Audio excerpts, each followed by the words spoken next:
Est-ce qu'on peut acclamer pour les chantres?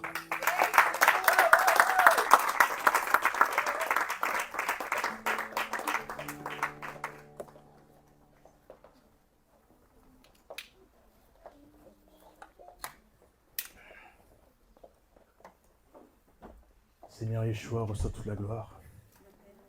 Pas à moi, mais à ton nom, donne gloire.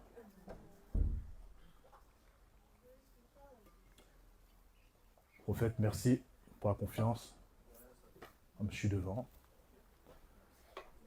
Merci beaucoup pour cela. Et que votre Dieu utilise comme il veut m'utiliser.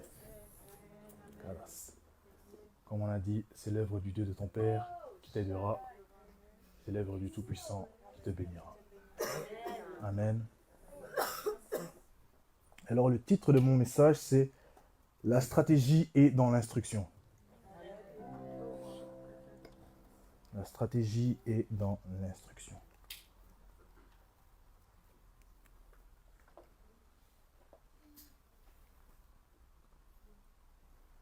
Instant.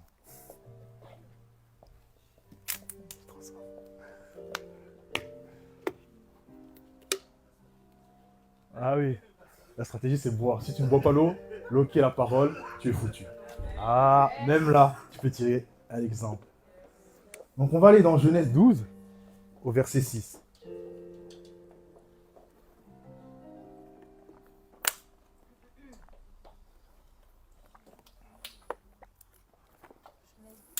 Genèse 12, verset 6.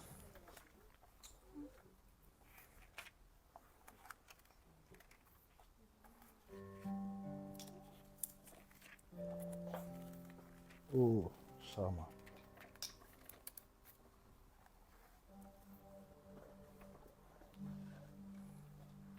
Et on dit,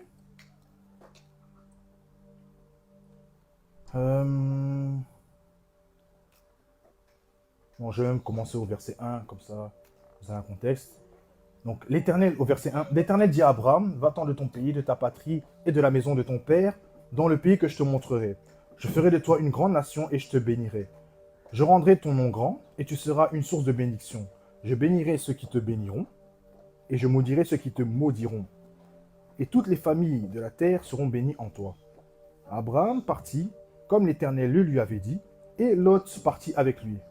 Abraham était âgé de 75 ans, donc 75, lorsqu'il sortit de Charan. Abraham prit Saraï sa femme, et Lot, fils de son frère, avec tous les biens qu'il possédait et les serviteurs qu'il avait acquis à Charan. Ils partirent pour aller dans le pays de Canaan, et ils arrivèrent au pays de Canaan.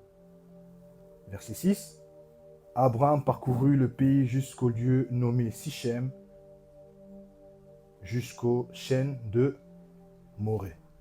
Les Cananéens étaient alors dans le pays. Et on va commencer ici. Dans ce passage, il y a quelque chose qui m'a intrigué, c'est les chênes de Morée. Et Morée signifie professeur. Et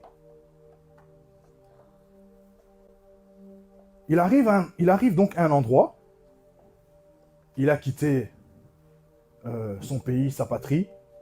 Abraham, il vient de Ur, en Chaldée. C'est du côté de Iran, Irak. Et il va arriver à un endroit, donc Canaan, c'est, on va dire, l'actuel Israël. Mais quand il arrive là, il se pose aux chênes de Morée.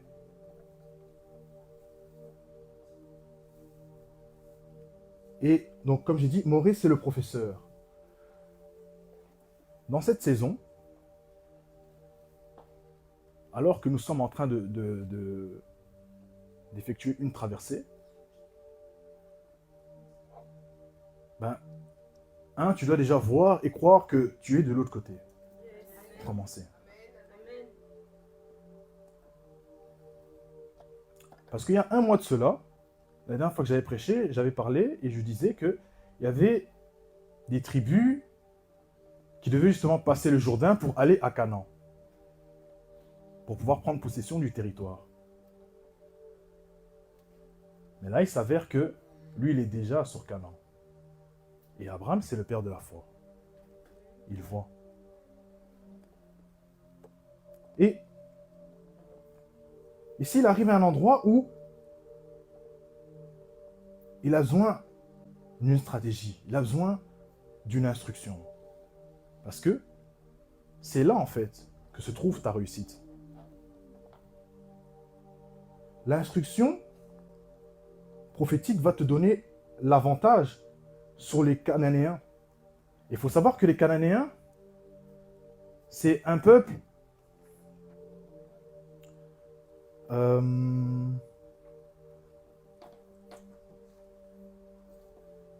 qui ont eu à vivre dans une très forte immoralité. Ils avaient des pratiques bizarres. D'ailleurs, pour la petite histoire, quand Noé, son fils Cham, a vu sa nudité, il a dit « Maudit soit Canaan ». Donc, il a maudit cet enfant en particulier. Et il s'avère que tous les enfants de Canaan, c'était une peuplade qui vivait dans des très fortes dimensions d'occultisme et il y avait des très grandes dimensions d'immoralité. Parmi ce peuple, il y a Sodome, il y a Gomorrhe, et on connaît la finalité de ce peuple. Mais ici, on te dit que c'est l'instruction qui te donne l'avantage sur ces personnes. Parce que nous sommes dans le monde, mais nous ne sommes pas de ce monde. Et plus nous avançons, et plus on se rend compte que les ténèbres redoublent d'efforts, si je puis dire.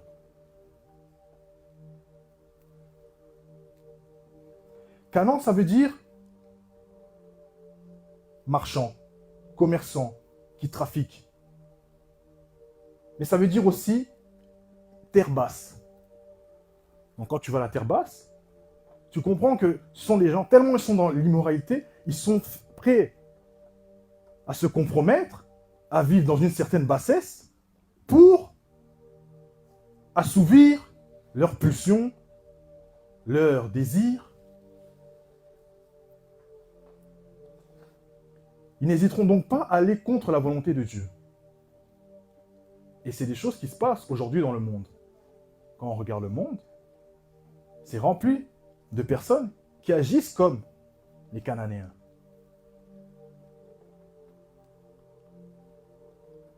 Des gens qui trafiquent. C'est-à-dire, s'il veut parvenir à son objectif, il n'hésitera pas à tuer quelqu'un. Il n'hésitera pas à faire une entourloupe à une personne pour pouvoir obtenir son poste. Ça, c'est par exemple pour le séculier. Donc Abraham, il arrive dans cet environnement. Béni soit le Seigneur, Dieu lui avait déjà parlé avant. Donc, il avait déjà une instruction, une parole sur laquelle il pouvait se soutenir. Le socle de sa vie, c'était ça, c'était un rocher. Et il avançait avec ça. Mais il arrive à Canaan. Quand il arrive à Canaan, donc il arrive à Morée. Morée, j'ai dit, c'est le professeur. Au verset, après, on voit que l'Éternel lui apparut. Il dit, je donnerai ce pays à ta postérité. Et Abraham bâtit un autel et à l'Éternel qui lui était apparu. Bon.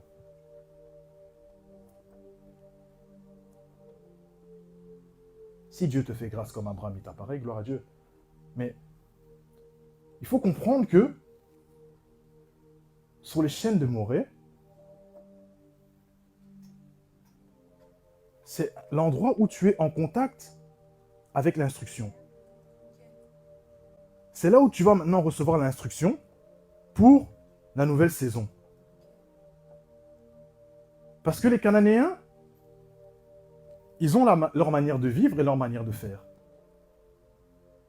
Si toi, tu te laisses embarquer dans ces choses, tu finiras par vivre la dimension de la bassesse, la terre basse. Or, Dieu nous a transportés dans le royaume de son Fils bien-aimé. Nous sommes assis dans les lieux célestes en Christ. Donc, tu es quelqu'un qui a une hauteur, pas par ta propre force, mais parce que le Christ est descendu dans les séjours de mort, il en est remonté, et en remontant, il a fait des captifs, dont toi, moi, tous ceux qui croient en lui. Et il nous a connectés à son Père qui est dans les cieux. Notre Père qui est aux cieux, que ton nom soit sanctifié, que ton règne vienne. Donc, au travers de ta vie, le règne de Dieu doit se manifester. Sinon, qu'est-ce qui va se passer? C'est que c'est cette terre basse. Tu risquerais, si tu es en dehors de Christ, c'est-à-dire cherchant à marcher selon ta propre volonté, tu pourrais être victime d'un traquenard spirituel. Parce que les gens, ils vont regarder, ils vont dire, peut-être tu... Je ne vais même pas parler de quelqu'un ici, peut-être Monsieur X ne prie plus. Mais dans le monde de l'esprit, on voit sa lumière, on dit, ah lui, il a quand même quelque chose. Hein. Bon, moi je dois devenir PDG. Hein. Ah lui, de toute façon, je ne l'aimais pas. Chut. Et si Dieu ne te fait pas grâce, tu passes. Mais en Christ, tu as la supériorité. Sur toutes ces choses. Parce que Yeshua est notre refuge, notre forteresse, notre Dieu en qui nous nous confions. Et celui qui vient auprès de lui, il ne rejette pas. Il accueille à bras ouverts. Parce que lui, il sait, il connaît sa force, qui n'a d'ailleurs pas de limite, et il sait qu'il peut facilement protéger même toute la terre, si toute la terre se convertissait. Pour Dieu, ce n'est pas un problème. Mais bien évidemment, il donne le choix à tout un chacun de faire et de choisir ses voies. Il n'impose à personne. Donc, dans cette saison, alors que... Parce que moi, je crois que tu vas passer, que tu vas être de l'autre côté. Comme Laure, elle a dit, je suis déjà de l'autre côté. Bon, alors moi, je l'ai déjà vu de l'autre côté. Je sais déjà qu'on est ensemble. Donc je crois que je vois aussi ton visage. Je vois ton visage. Mais maintenant, de l'autre côté, il y aura des nouvelles instructions. Parce que il y aura de nouveaux défis. Il y a des combats que Abraham il a laissé là, en Chaldée, ça ne l'a pas forcément poursuivi. C'est-à-dire, je donne un bête exemple, s'il avait un ami et que c'était difficile pour lui, la séparation avec son ami, c'était peut-être un combat dans son cœur. Mais il est passé. C'est une étape, il est passé. Mais maintenant, à Canaan, c'est différent. Donc, là où nous sommes, je parle par la foi, donc je dis déjà, là où nous sommes de l'autre côté, nous avons besoin que Dieu nous donne les stratégies. Parce que on ne prend pas tous les territoires de la même manière.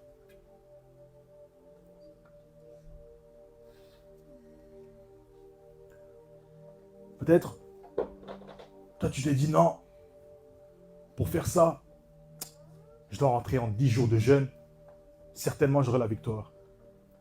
Et Dieu te dit, moi je veux que pendant les 3 prochains jours, tu fais que me louer.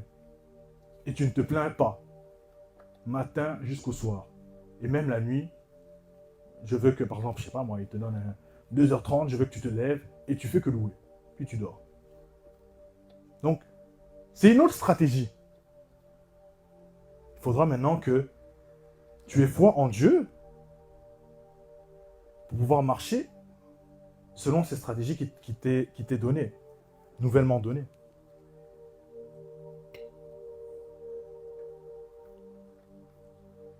Parce que c'est ça, en fait, qui va te donner de l'assurance. On a prié pour la fermeté. C'est ça, en fait. C'est ça qui va t'affermir. On dit dans 2 Chroniques 20-20, on dit, le lendemain, ils se remirent en marche de grand matin pour le désert de Tekoa. À leur départ, Josaphat se présenta et dit, Écoutez-moi, Judas et habitants de Jérusalem. Confiez-vous en l'Éternel, votre Dieu, et vous serez affermis. Donc, et puis on dit, confiez-vous en ses prophètes et vous réussirez. Mais la première dimension, la dimension de l'affermissement, elle vient quand tu places ta confiance en l'Éternel. La foi, c'est extrêmement important. Il ne faut pas que, j'avais dit une fois, que Dieu s'étonne de notre incrédulité. Mais il faut que, comme Abraham, on arrive aux chênes de Morée, on reçoit l'instruction, on dit, ah bon, ici dans cette saison, agis de telle manière, fais comme ça, fais comme ça, fais comme ça. Tu dis, ah ok. Et puis tu marches. C'est ça qui va te donner l'avantage. Donc, regarder à Christ va te donner l'avantage sur les Cananéens. Regardez à Christ.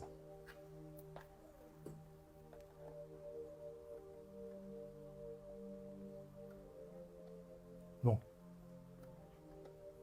un homme intelligent sait que,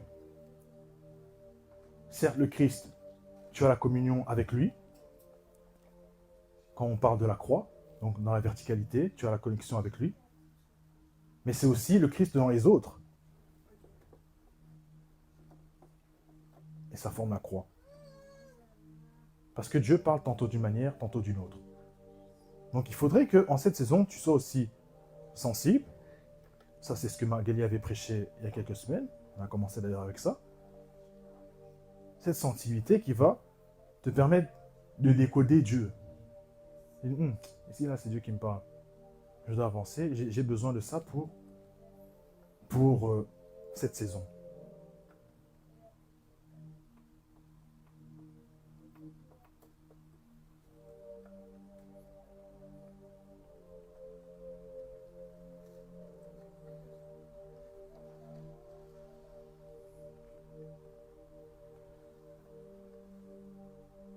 Kerosaina.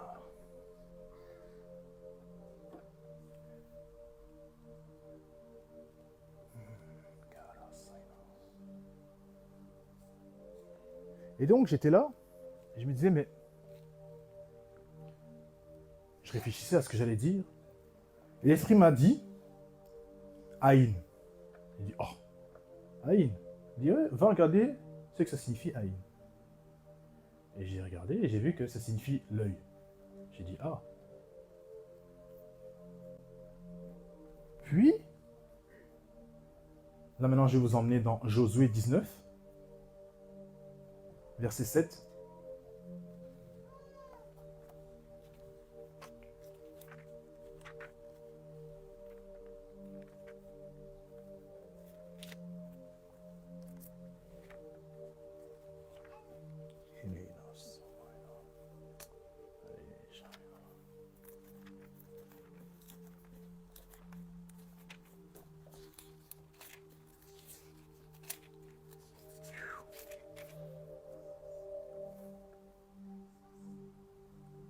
Je vais lire au verset 1. En fait, ce qu'il faut savoir, c'est que ces gens ont pénétré Canaan. Donc, ils ne sont plus de l'autre côté du Jourdain, ils ont pénétré, ils ont fait des guerres, ils ont obtenu le territoire. Et maintenant, c'est l'heure du partage. Chacun doit recevoir ce qu'il a à recevoir. Et ici, on dit, la seconde part échut par le sort à Siméon. Siméon, c'est celui qui écoute. Siméon, c'est celui qui écoute. Et donc, à la tribu de Siméon, selon leur famille, leur héritage était au milieu des fils de Juda. Et puis au verset 7, on parle de Haïn, et qui veut dire l'œil. Au verset 9, on dit, l'héritage des fils de Siméon fut pris sur la portion des fils de Juda, car la portion des fils de Juda était trop grande pour eux, et c'est au milieu de l'héritage des fils de Siméon qu'ils le reçurent.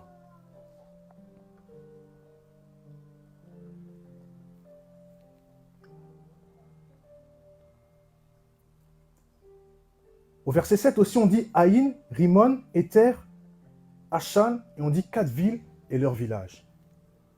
Donc, tu comprends que celui qui écoute la parole qui est le Christ et qui choisit de s'y attacher est béni par plus puissant que lui. Pourquoi je dis plus puissant? Parce que dans 1 Chronique 5, verset 2, on dit Judas à la vérité puissant Judas fut à la vérité puissant parmi ses frères, et de lui est issu un prince, mais le droit d'aînesse est à Joseph. Donc, et tu comprends que on dit que le Judas, on parle du lion de la tribu de Judas qui est le Christ. Qui est le Christ. Donc, il est issu de cette lignée. Et j'aime bien une fois ce que l'homme de Dieu m'avait dit, il m'a dit, tu sais que Jésus n'est pas vraiment né de Judas. Et il m'a fait comprendre que, ben oui, puisque Joseph, son père biologique, quelque part, c'est son père adoptif, parce que c'est le Saint-Esprit qui est venu sur Marie et qui a permis à Marie d'avoir un enfant. Donc, il a été connecté à Judas par la dimension de l'adoption.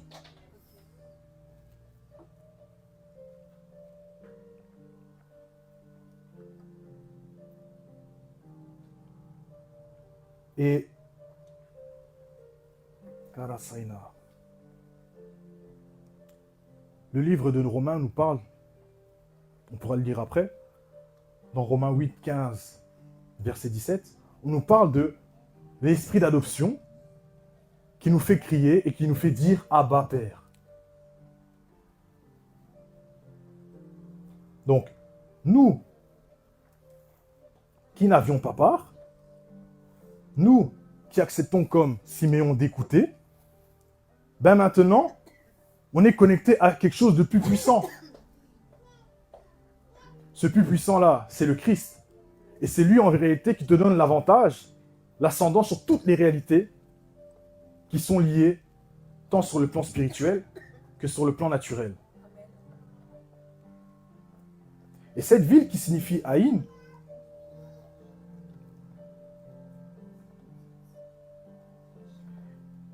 il s'avère que plus loin,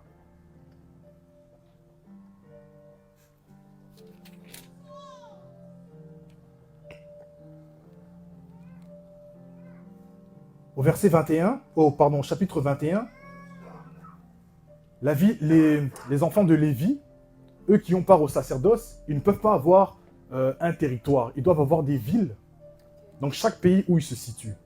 Et une des villes qui leur sera donnée de la part de Siméon, au chapitre 21, verset 16, c'est Haïn, c'est-à-dire l'œil. Donc tu comprends que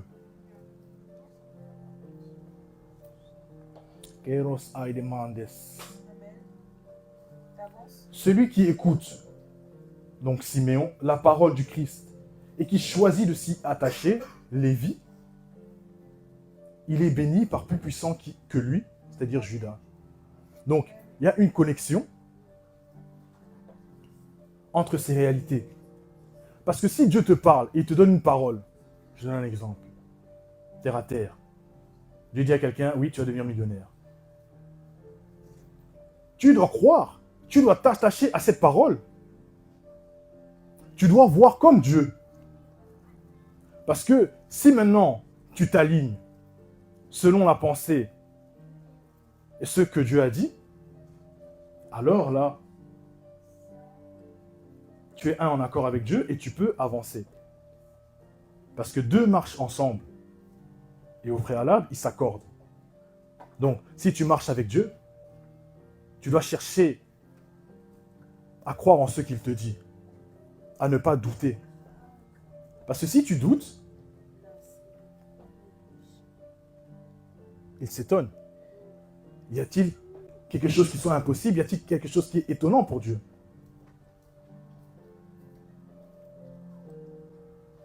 Kéros. Et Haïn signifie, comme j'avais dit, Haïn signifie l'œil. Tes yeux doivent subir un changement. Le renouvellement, les eaux dont Laetitia nous parlait, c'est pas seulement que dans ta matrice, mais c'est aussi au niveau de tes yeux.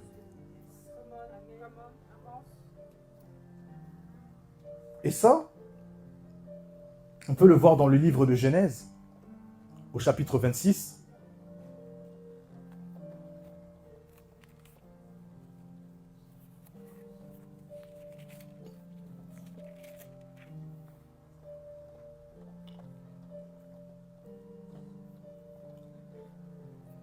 Les vases. Genèse chapitre 26. Donc, ici on voit Isaac qui se trouve à un endroit, à Guérar, et il y a la famine. Et c'est dans cette famine que lui, il va prospérer. Il va produire au centuple. Donc, l'environnement dans lequel il est, ça n'affecte pas en fait sa vie négativement. Au contraire. Tout ça pour dire que tu peux être environné de ténèbres, mais ça ne veut pas dire que l'extérieur influence celui qui est en toi. Celui qui est en toi est capable de produire, même s'il y a des ténèbres. D'ailleurs, l'Éternel fait des ténèbres sa haute retraite. Et donc on dit au verset 12, Isaac sema dans le pays et il recueillit cette année le centuple, car l'Éternel le bénit. Cet homme devient riche, et il alla s'enrichissant de plus en plus jusqu'à ce qu'il devint fort riche. Il avait des troupeaux de menu de bétail et des troupeaux de gros bétail, et un grand nombre de serviteurs. Aussi les Philistins lui portèrent envie. Tous les puits qu'avaient creusés les serviteurs de son père, du temps d'Abraham, son père, les Philistins les comblèrent et les remplirent de trous. Et je me souviens qu'une fois, Laure, elle nous avait parlé, ça fait des années, du puits, qui est l'œil. Et tu te rends compte que ici, c'est ça qui est attaqué. Et c'est ça qu'on veut attaquer dans cette maison. C'est-à-dire, Abraham fait un travail. Quand je parle d'Abraham, c'est-à-dire l'homme de Dieu. Il fait un taf. Il est en train de faire un travail.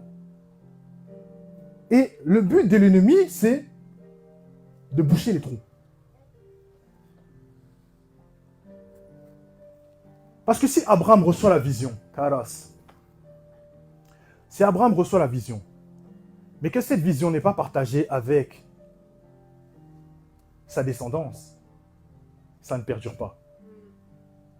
Donc, tu peux avoir de belles révélations, mais tu es tout seul. Et le but de l'ennemi, justement, c'est que, bon, Dieu t'a fait grâce, t'as reçu, mais reste seulement tout seul, jusqu'à ce que Dieu il te reprenne. Donc, ils ont fait un travail parce qu'ils lui portèrent envie. Et Philistin, ça veut dire immigrant. Quand je dis ça, prends ça sur le plan spirituel. C'est-à-dire que toi, tu es enfant de Dieu et tu es citoyen du royaume. Donc, il y a des gens qui voudraient s'accaparer de ta vie de manière illégale. Donc, ce sont les ténèbres.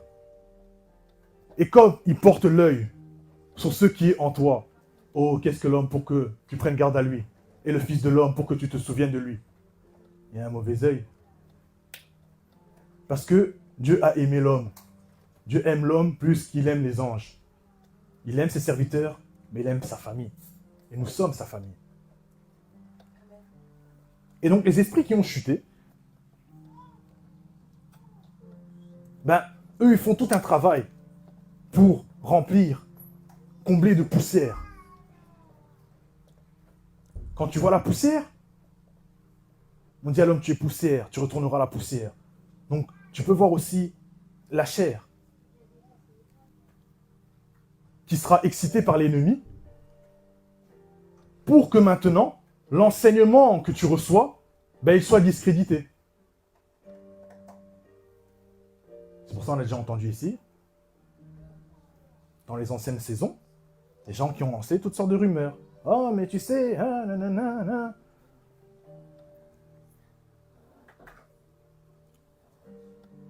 Donc il y a un travail qui se fait à ce niveau-là.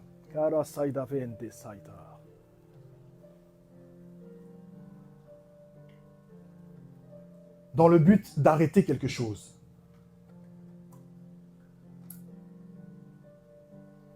Et comme ils reconnaissent la supériorité, le Christ qui est maintenant dans Isaac, et ils se disent, va-t'en de chez nous, tu es beaucoup plus puissant que nous.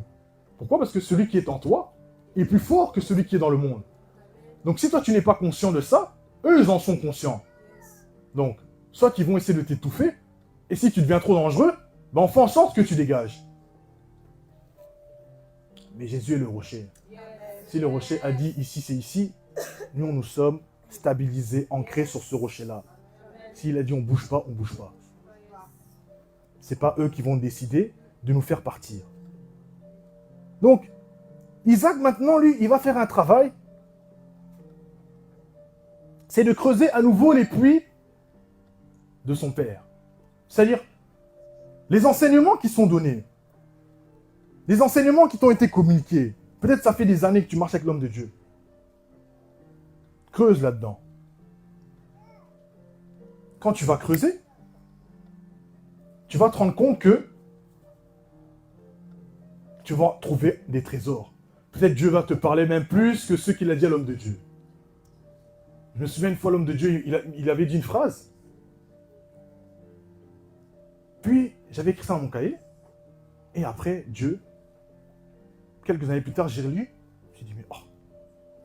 Et puis, pouf, j'ai commencé à avoir plein de trucs. Je me suis dit, j'étais content. Donc, pour dire que, juste avec une phrase, pendant que l'homme de Dieu est en train de parler, si tu t'accroches à ça, si tu t'attaches à ça, si tu sais que, et c'est vrai, c'est la parole du Christ, ben cette parole du Christ va maintenant se multiplier au-dedans de toi.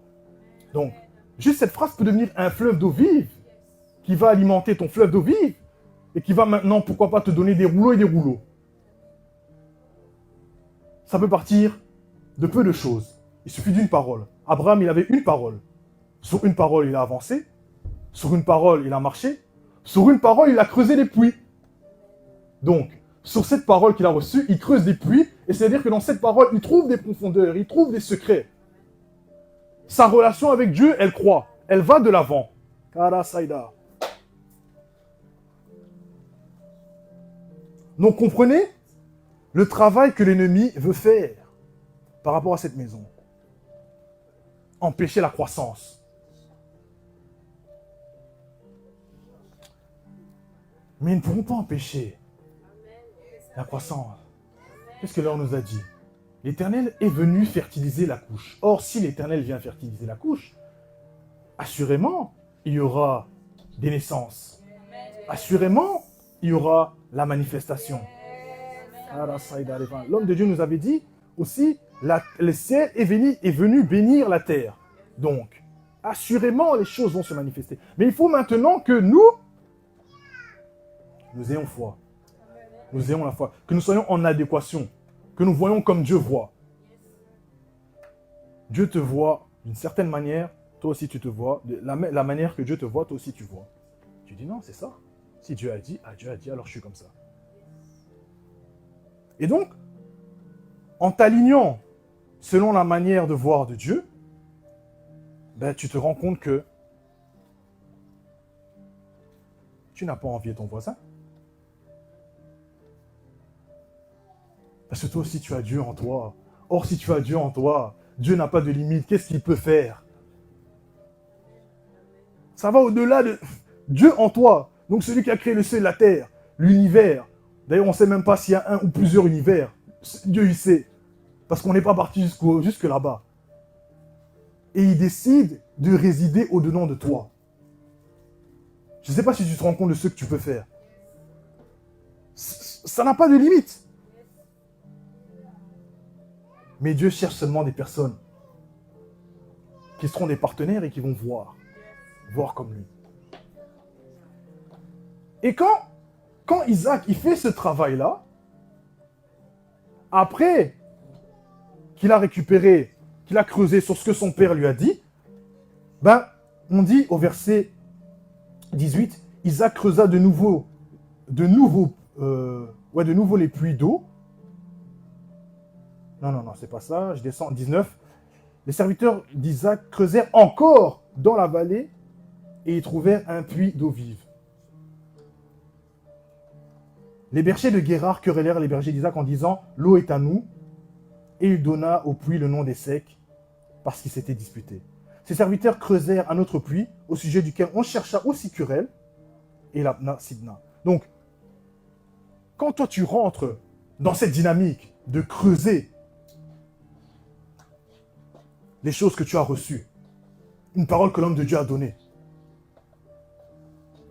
quand tu rentres dans cette dynamique, comme cette parole, elle vient de Christ, et que Christ est la semence incorruptible, et que la lumière, lui, dans les ténèbres, cette lumière rencontre une adversité. Et donc, qu'est-ce qui va se passer? C'est que les soprazavaraidas,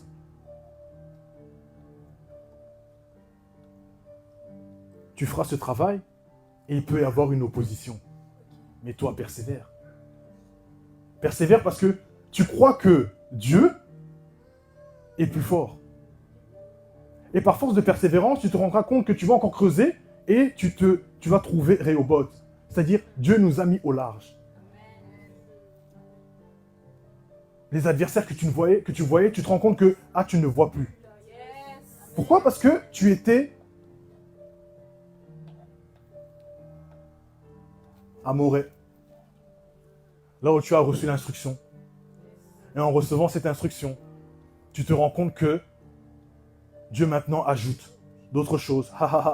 Tu découvres d'autres choses, d'autres puits. À tel point qu'on dit, les Cananéens, ils te diront.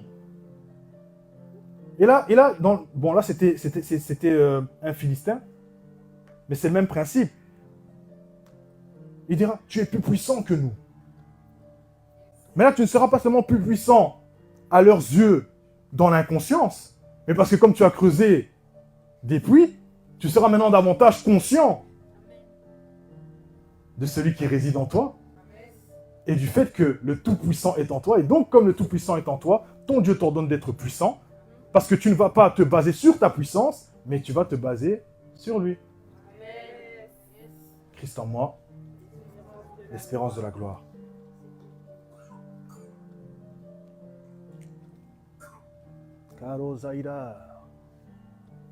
Et plus tu creuses, et que Dieu te met au large, qu'est-ce qui va se passer? C'est que il y a toujours des ennemis comme ça. Et je me suis oui, c'est vrai, je me souviens, l'homme de Dieu avait dit, il y a des ennemis qui vont venir et qui chercheront à faire alliance avec toi. Parce qu'ils se rendent compte que tu es dans une position de domination. Sur toi repose la domination. Il se dit, il change maintenant de stratégie. Donc tu peux être à ton travail. Il y a des gens qui ont certaines pratiques, qui sont comme des Cananéens, qui peuvent avoir le mauvais œil sur toi, ou peut-être qu'ils ont eu l'œil spirituel ouvert, ils ont vu les choses sur toi. Mais maintenant, toi, pendant que tu es en train de monter, ils se disent, est-ce que... Pour toi, tu ne les as peut-être rien fait, mais ils viennent seulement de eux-mêmes.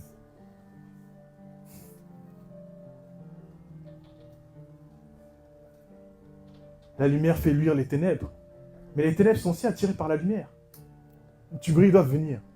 Parce que quand ils viennent, ça doit montrer la supériorité du Christ. Or, si tu montres la supériorité du Christ, il est glorifié. Et c'est tout ce qu'il cherche.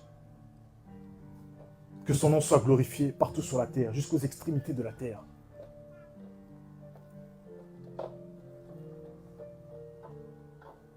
Jean 14, verset 23 nous dit, Jésus lui répondit, si quelqu'un m'aime, il gardera ma parole et mon Père l'aimera. Nous viendrons à lui et nous ferons notre demeure chez lui. Donc la parole, tu dois la chérir. Tu dois chérir la parole.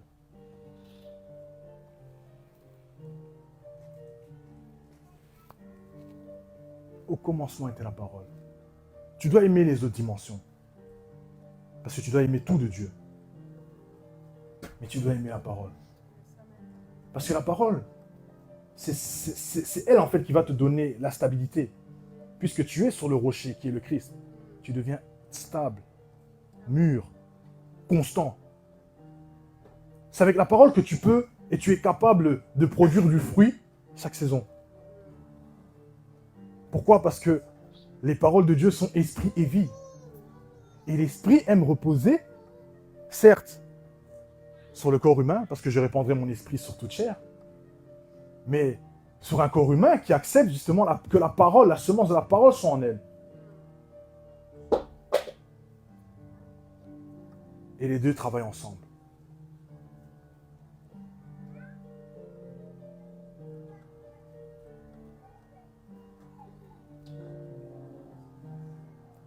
Nous sommes dans un temps où il y a tellement de bêtises qui se font.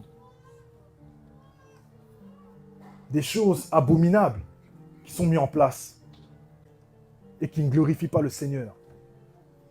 Avant, il y avait des choses, ça se faisait dans le secret. Maintenant, c'est sur les réseaux, la nouvelle place publique. On voit des choses. Mais dans ce monde en perdition, Jésus dit, celui qui m'aime gardera ma parole. Vous imaginez un homme comme Lot. Dans le livre de Pierre, on dit que Lot était injuste. C'est un homme juste. Il arrive dans un endroit où c'est abomination sur abomination. L'autre qui signifie voile et qui signifie aussi couverture.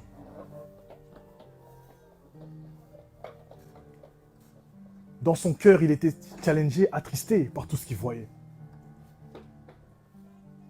Mais malgré cela, il a su tenir ferme. Il parle de l'aventure avec ses filles, mais ça c'est venu même après.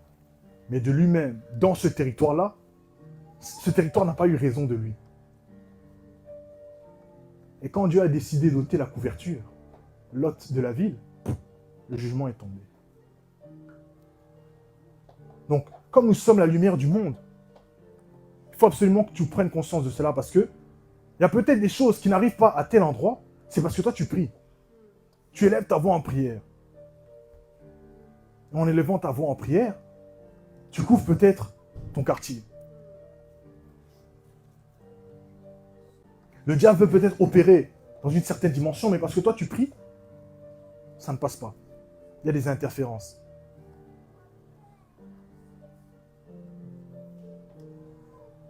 Alors j'aimerais encourager quelqu'un à lui dire que tu es la lumière du monde.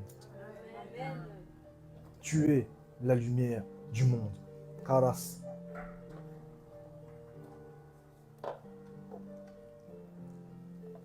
Je vais retourner au texte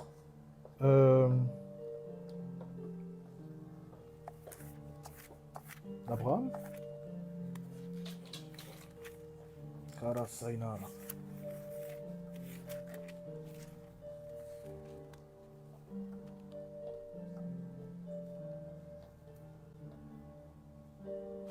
Non, c'est pas là. C'est justement après que Abraham s'est séparé de Lot.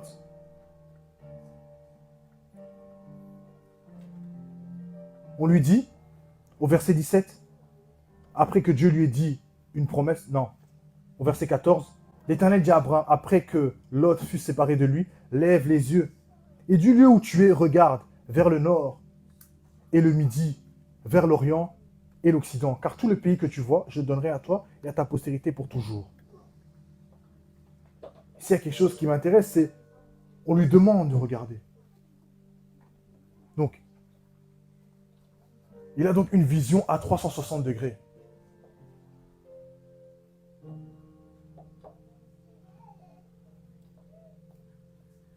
Mais alors qu'il a regardé à 360 degrés, il entend aussi ce que Dieu lui dit. Et donc, en entendant ce que Dieu lui dit, il voit aussi dans l'esprit. Parce qu'il voit comme Dieu voit. Donc, il ne voit pas seulement en terre à terre. c'est-à-dire le territoire de Canaan qui devient Israël. Il l'a vu dans cette dimension. Il voit aussi dans l'esprit, mais il va plus loin parce que il voit aussi parce que pour les générations futures, parce qu'on lui parle de sa postérité. Donc il voit sur différents niveaux. En plus de cela, Abraham, c'est celui qui, il a vu la cité céleste. Donc pour vous dire que Dieu a aligné sa manière de voir à tous les niveaux.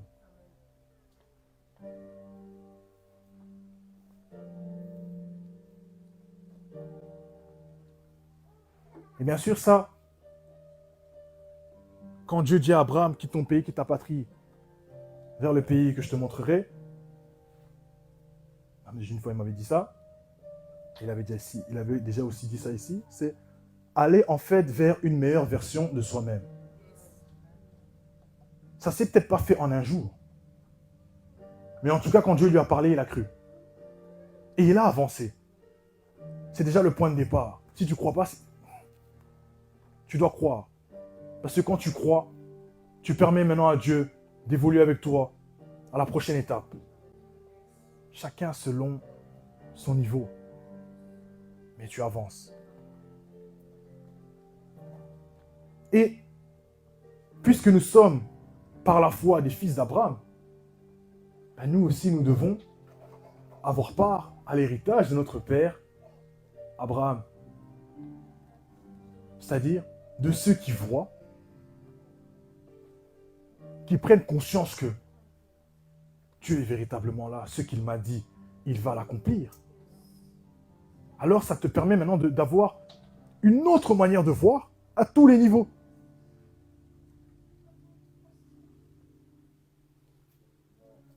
Et quand tu es comme ça, tu es véritablement une lumière pour le monde. Parce que le monde voit terre à terre. Terre à terre. Et ils sont, non seulement ils voient terre à terre, mais ils sont sous le joug du malin. Et donc des esprits vont, comme ici, Canaan, je vous ai dit, c'était des marchands, ils vont leur proposer des deals bizarres. Oh, tu vas avoir du succès dans la musique, bon ben tu vas faire ça. Des trucs dégradants, des trucs humiliants, pour pouvoir obtenir une gloire éphémère. Sachant que le diable est un menteur, ce qu'il te dit, il n'est pas obligé de l'accomplir. Mais si toi maintenant, c'est la foi qui s'exprime au-dedans de toi, et que Dieu t'éclaire à tous les niveaux, ben imaginez un homme comme Abraham, il a marché, il a marché, il a marché, il a certainement rencontré des personnes. Mais où vas-tu? Oh, je vais vers Canaan. Pourquoi tu vas vers Canaan? Ah, Dieu m'a parlé. Oh, quel Dieu? Est-ce un tel Dieu de tel en fer, en bois? Enfin, explique-moi, non. Celui qui a fait les cieux et la terre. Celui qui n'est pas créé par les mains des hommes. Oh, peux-tu m'en dire plus? Ça m'intrigue. Je n'ai jamais entendu parler d'un tel Dieu. Ah. Et en tant que lumière, il peut impacter son entourage. Donc imaginez Abraham, lui qui était riche. Donc il y avait des serviteurs. Les serviteurs ont été bénis parce qu'Abraham avait Dieu. Les serviteurs mangeaient à sa table. Ils ont été bénéficiaires. À tel point que, Genèse 24, on dit,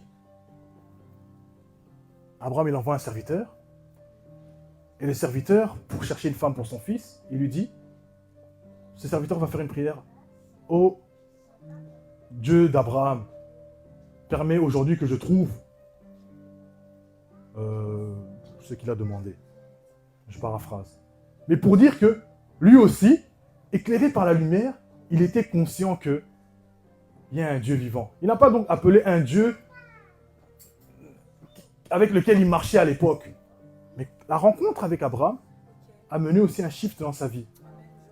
Parce que le salut, c'est pas que pour toi seul, mais c'est pour plusieurs.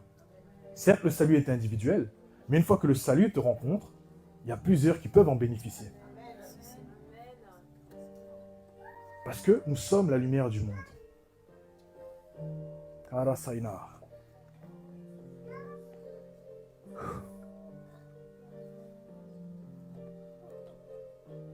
La foi. La foi est une ferme assurance. C'est ce qu'on dit tout le temps. Les choses qu'on espère, une démonstration de celle qu'on ne voit pas. C'est aussi voir comme Dieu. C'est aussi penser comme Dieu.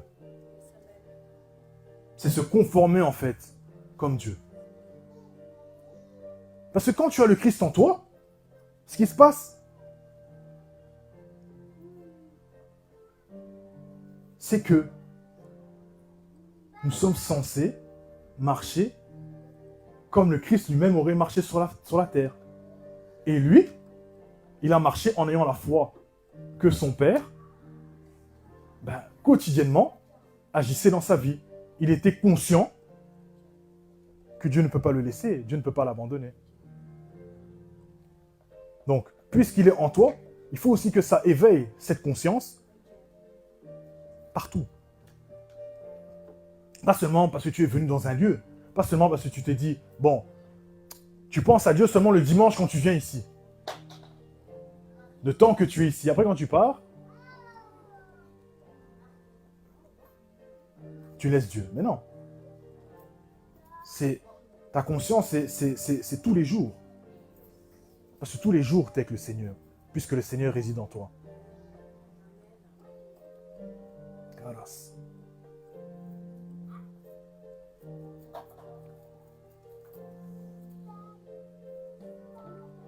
Wow, Shaddai.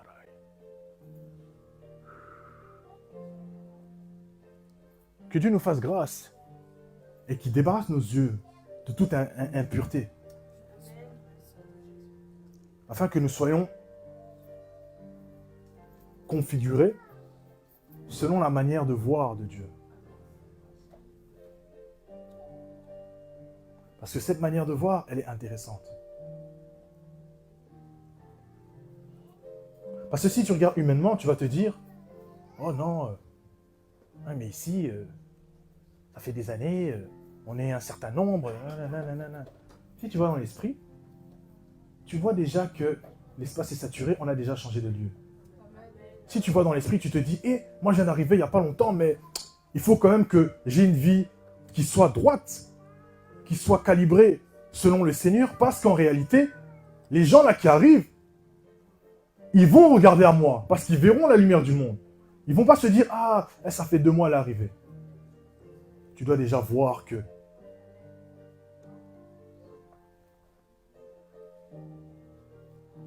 tu vois déjà la multiplication. Tu dois déjà croire que tu as traversé. Tu dis, Seigneur, donne-moi la stratégie. Et quand bien même tu aurais échoué, Seigneur, je me repose sur ce que toi t'as fait. Fais-moi grâce. Donne-moi quand même, passer. Si le Seigneur est bon, et le Seigneur est bon, s'il décide de te faire grâce. Mais il faut que tu passes.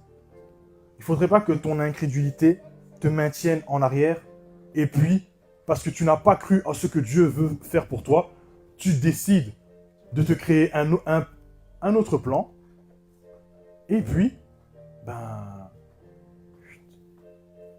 non mais, mon frère, ma soeur, on ne te voit plus. Tu sais, ces affaires-là, j'ai un peu... comment ça? Finis ta phrase. Non mais... Et puis tu viens gêner quand tu rencontres les gens. Alors que tu as l'opportunité de demeurer ferme. Tu as l'opportunité, comme Laetitia l'a dit, tu es faible, nous sommes faibles. Mais c'est Jésus qui est notre force, c'est lui le rocher. La foi, justement, c'est reconnaître que, oui, je suis faible et j'ai besoin de toi. Parce que la foi est humble. J'ai besoin de toi. Je reconnais que je te fais confiance pour traverser tel endroit. Je sais que de moi-même, je n'y arriverai pas, mais comme toi, tu es tout puissant et que tu es capable de faire les choses, je m'appuie sur toi. Je m'accroche à toi. J'ai confiance. Je prends conscience qu'en fait, tu me tiens par la main et nous sommes en train de traverser. Ce n'est pas ma force qui détermine les choses, mais c'est toi. Et moi, j'ai choisi de te faire confiance. Moi, j'ai choisi de placer ma foi en toi.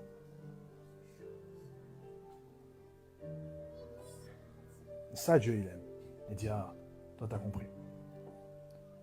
Parce que sinon, tu risquerais de louer tes propres forces, tes efforts. Et l'homme, si Dieu ne le brise pas, il est orgueilleux. Qu'on se le dise. Tous sont péchés, sont privés de la gloire de Dieu. Donc, c'est pas affaire de notre force. C'est affaire de Dieu. C'est affaire de ça. C'est l'affaire de... On s'appuie sur quelqu'un. On s'appuie sur quelqu'un. On choisit volontairement de lui faire confiance. Et si maintenant, au niveau de tes yeux, c'est nettoyé, ça peut, comme l'Étienne nous a parlé des eaux, ça te submerge. Ça t'emporte. Ça t'emporte parce que tu crois que Dieu, cette montée des eaux, c'est pas pour que tu te noies, mais c'est pour que tu perds des contrôles et pour que tes yeux soient paramétrés d'une certaine manière et pour que tu nages avec lui. Tu vas dans les eaux profondes. Tu dis, mais dans les eaux profondes là, comment je vais respirer? Le Seigneur est ta respiration. Le Seigneur est ta respiration. Vous allez ensemble. Vous allez ensemble vers des endroits inconnus. Pour toi, pas pour Dieu. Caras. Dieu connaît toutes choses. Justement, s'il connaît toutes choses, c'est raison pour laquelle on doit lui faire confiance. Parce qu'en réalité, quand tu te dis, non, je vais faire telle chose, je vais faire ça de telle manière, tu n'as pas l'assurance que ça marche, parce que déjà, tu ne sais pas si demain, tu vas encore te réveiller.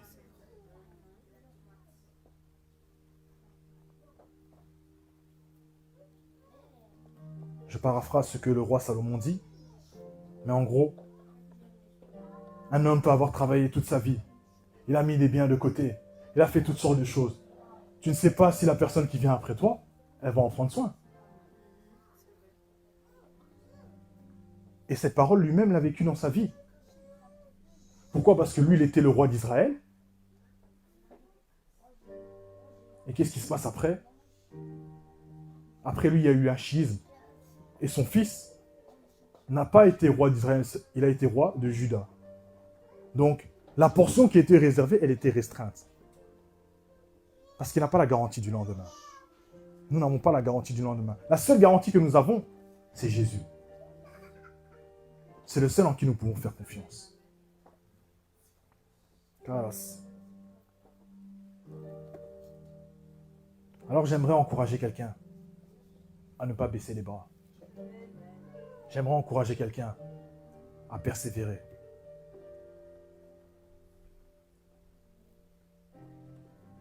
Tu peux être faible. Tu es un bon candidat pour Dieu. Parce que dans le Seigneur, le Saint-Esprit peut te fortifier. Ceux qui se confient en l'Éternel, donc ceux qui ont foi en Dieu, renouvellent leur force comme l'aigle. Ils courent et ils ne se lassent point. Ils marchent et ils ne se fatiguent point. Pourquoi? Parce que quand tu te rends compte que tu es fatigué, mais que tu as osé tourner ton regard vers le Seigneur, il y a une force qui vient maintenant t'animer. Et tu te rends compte que, il semblait que je n'arrivais pas à faire un pas. Mais tu te rends compte que là, tu es en train de marcher. Tu regardes en arrière, tu te dis, mais j'ai quand même avancé. Tu te rends compte que tu as avancé. Tu te rends compte que tu progresses. Tu te rends compte que tu étais abattu, mais jamais vaincu. Et tu avances, tu persévères. Et là, tu es animé un autre esprit, comme Caleb et Josué. Animé d'un autre esprit. Caleb, on nous a dit que c'était le chien, celui qui ne lâche rien. Ben, c'est un peu comme Lévi, il est attaché, il ne lâche pas. Et Josué, c'est le salut. Or, notre salut est en Jésus-Christ. Venez à moi, vous tous qui êtes fatigués, chargés, je vous donnerai du repos. Alors j'aimerais encourager quelqu'un vraiment. Prends courage. Le Seigneur est là. Prends courage. Le Seigneur te fait traverser. Prends courage, tu as traversé. Prends courage et foi. Vois déjà différemment. Vois déjà les nouveaux challenges. Vois déjà que Le livre d'Éphésiens nous dit que nous éteignons les traits enflammés du malin par le bouclier de la foi. Vois déjà que les anciens combats sont déjà annihilés, c'est déjà éteint, parce que tu as pris le bouclier de la foi. Tu te rends compte que ceux qui te combattaient avant, tu dis, va là-bas. Moi, j'ai d'autres challenges ici. Il y a d'autres défis qui m'attendent.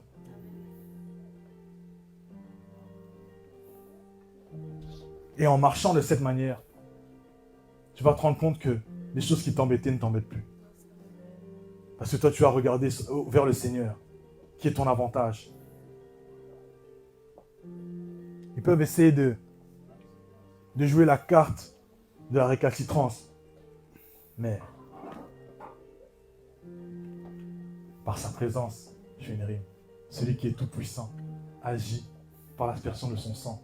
Et tu en es délivré. Et ta vie prend son sens. Come on. Oh là là! Oh Seigneur, tu m'as inspiré!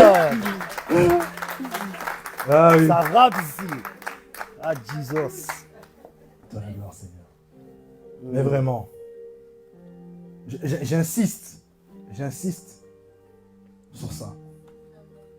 Parce que je crois que pendant que je suis en train d'insister, ta foi est boostée.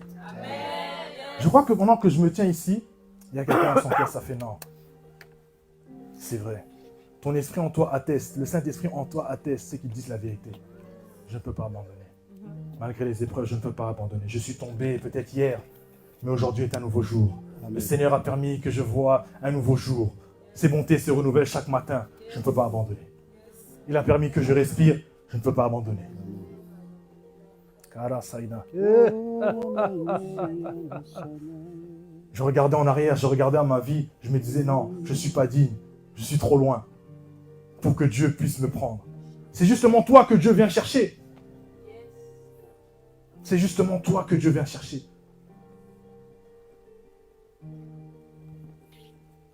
Parce que Dieu ne délaisse personne. Il ne t'abandonnera pas, il ne te délaissera pas. Mais est-ce que tu le crois? Est-ce que tu le crois? Amen. Et pendant que tu crois, l'esprit de foi va te faire sortir de ta zone de confort pour paramétrer ta vie différemment.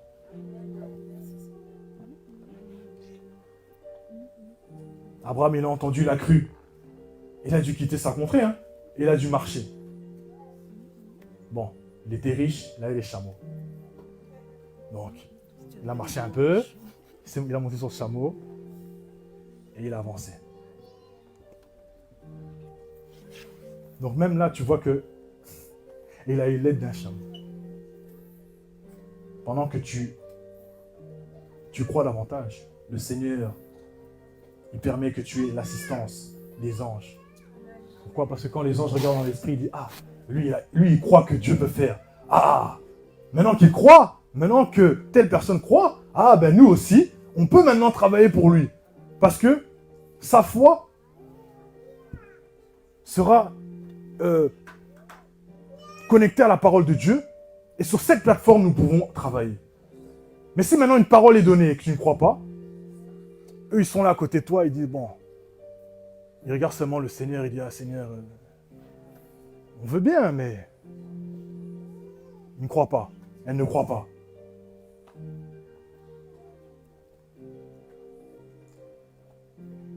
C'est une phrase que j'aime bien dire à une personne. Il ne faut pas que tes anges soient au chômage à cause de ton incrédulité. Mais il faut que, comme tu as froid, tu loues le Seigneur, tu proclames la parole de Dieu. Les anges sont puissants en force, ils exécutent des ordres en obéissant à la voix de la parole. Quand ils entendent ça, ils disent, il a la foi, maintenant on peut agir. Comme il est l'enfant de Dieu et qu'il est un sacrificateur et un roi, on peut maintenant s'incliner devant le roi qu'il est, puisque le Christ est en lui, et nous pouvons obéir à ses ordres. Là, il dit, voilà, quelqu'un qui comprend son identité, quelqu'un qui comprend sa position en Christ. Et là, tu deviens plus efficace pour le royaume. Et les Cananéens ne peuvent pas avoir la main mise sur toi. Pourquoi? Parce que, certes, tu es dans ce monde, mais tu n'es pas de ce monde. Donc toi, tu es d'une autre hauteur. Toi, tu as une autre profondeur. Eux là, ils ont cherché les profondeurs de Satan. Ça ne nous intéresse pas. Nous, c'est les profondeurs du Christ qui nous intéressent. Plus intéressantes. Et elles te garantissent la vie éternelle. Caras. Mais de l'autre côté, eux-mêmes, ils verront leur maître se faire frapper. Ils diront, oh, mais en fait, tu n'étais pas si fort que ça. Il dit, bah oui, je t'ai menti. Ah, trop tard.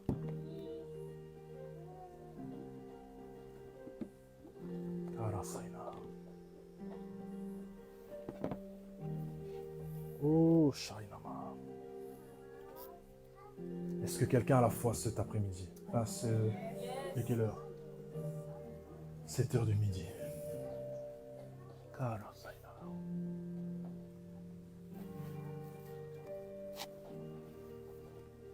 Alors j'aimerais qu'on se lève.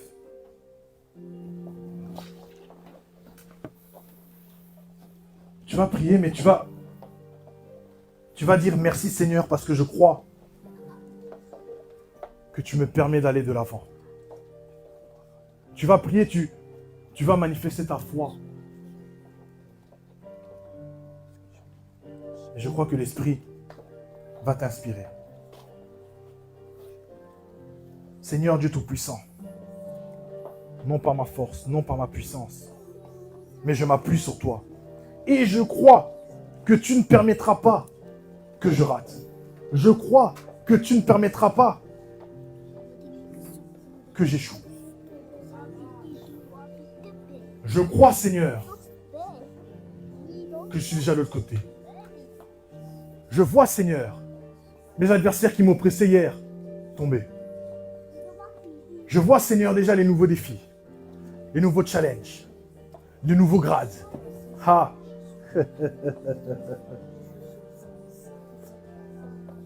Je vois, Seigneur, l'alignement dans ma vie. Je vois la reconfiguration au-dedans de moi, dans mon âme, dans mon esprit. Je vois, Seigneur, que nous marchons ensemble. Je vois, Seigneur, que tu opères des miracles. Je vois, Seigneur, que tu me surprends agréablement. Et pour ça, je te dis merci. Je vois, Seigneur, que tu délivres de l'illusion. Je vois, Seigneur, que tu agis avec efficacité. Je me réjouis. Ah, je me réjouis en toi. Parce que les adversaires qui me combattaient hier, oui, Seigneur, ils sont tombés comme un éclair.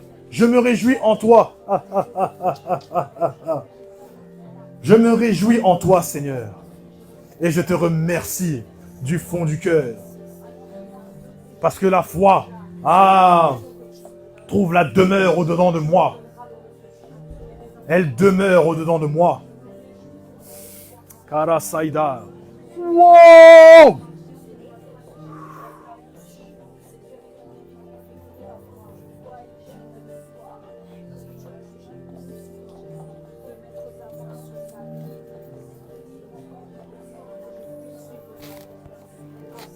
Ok.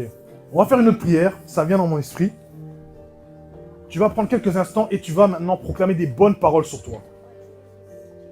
Tout ce qui te passe par la tête, tu proclames des bonnes paroles sur toi. Seigneur, je dis que je suis béni, je dis que je suis bénédiction. Je dis que je suis fertile, je dis que je suis fécond. Je dis que je prospère à tous égards, je dis que je suis en bonne santé. Oui, je suis la lumière du monde, bénéficiant du renouvellement de l'intelligence. Je suis une créature si merveilleuse à cause du Christ qui réside en moi.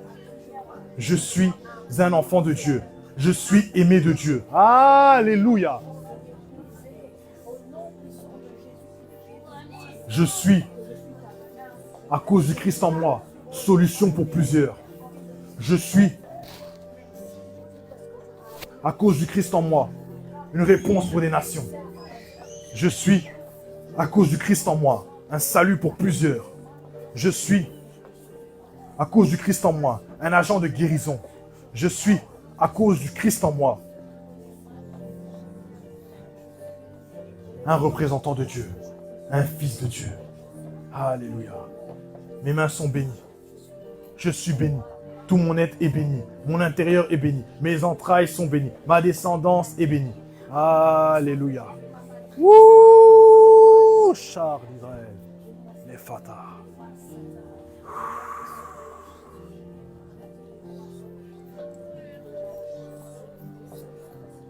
Oh, je suis en paix.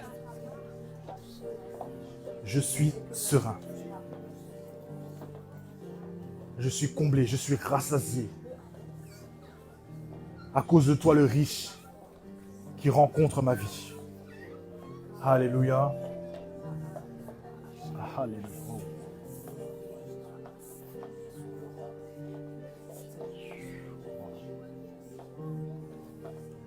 Amen, amen. J'aimerais que tu acclames l'homme de Dieu comme il se doit. Tu vas apporter quelques mots.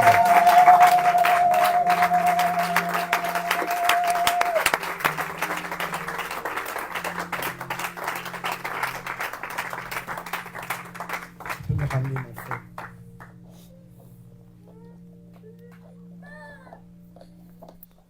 Tu es élevé au-dessus de tout. Jésus, Jésus, Jésus, Jésus, Jésus, tu es élevé. Est-ce que tu peux réaliser ce que tu dis? Jésus, Jésus, Jésus, Laïla Massaï, Laïla tu es élevé au-dessus de tout. Tu es glorifié. Par la Messiah. Au-dessus de tout. Tu es adoré. Asanaïla. Au-dessus de tout. Tu es magnifié.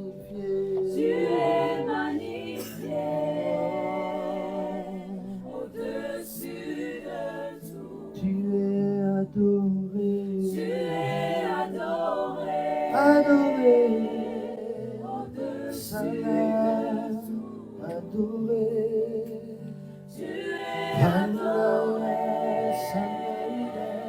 Au-dessus de tout. Tu es honoré.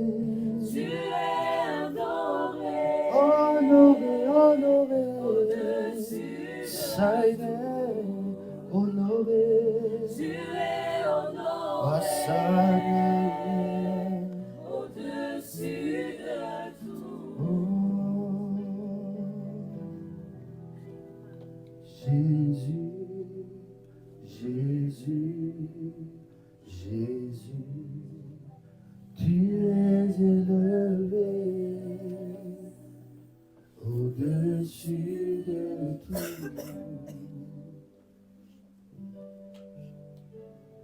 Jésus, Jésus, Jésus, tu es élevé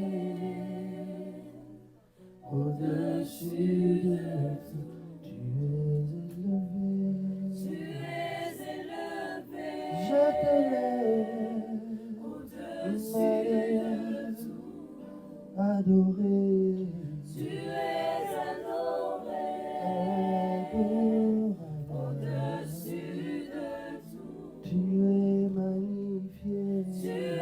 Magnifique est ton nom. Au-dessus de tout. Tu es honoré. Au-dessus de tout. C'est pourquoi je dis Jésus, Jésus. Salama. Dis-le de tout ton cœur. Dis-le comme un esprit. Tu es élevé Tu es élevé. au-dessus de tout. Oh Jésus, Jésus, Jésus. Jésus, tu es élevé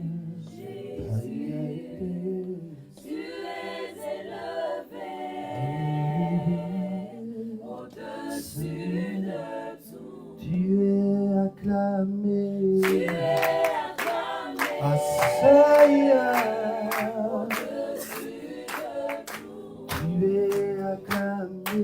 Tu es acclamé au-dessus de tout. Tu es adoré. Tu es adoré au-dessus de tout. Est-ce que tu peux rendre gloire à ce Jésus avec tes mots? Je te laisse quelques instants pour te brancher avant que je clôture. J'aimerais que tu lui dises véritablement, oui, Yeshua, tu es véritablement élevé. Je suis venu t'adorer. Je me présente devant toi et je crois en toi. Là, anes ple faraida. Et là, nonos ne fei belinchna. Adelias ne faita. Plerinia inosne. Qui est comme toi? Aria faina. Bella idea shenaina. Ate de te. The silent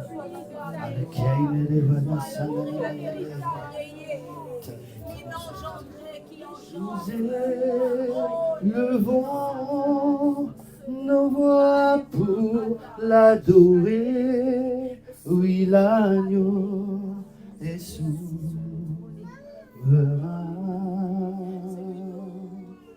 Oh, nous élevons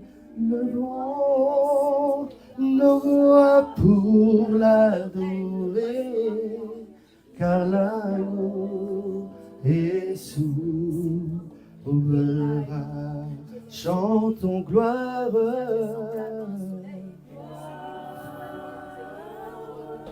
à lui la gloire. Alléluia. Panena Safaïs. À lui la gloire. Alléluia. Gloire. Ah, car il est oh glorieux et digne de régner. L'agneau est souverain. Élevons nos voix pour l'adorer. L'agneau de Dieu. Il n'a pas changé, il est souverain. Palena les Safaïs. Il est le roi de nos vies, il est souverain. Paleno Salafai. Il nous a donné l'esprit, il est souverain. Paleno Deafai.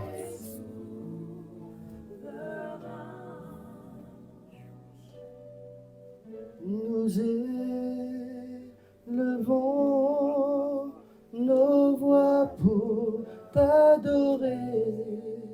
Toi l'agneau, tu es souverain.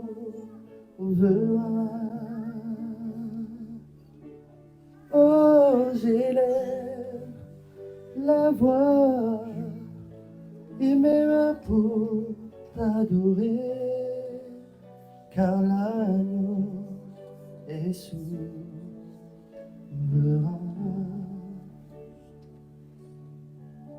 Oui, l'agneau est souverain.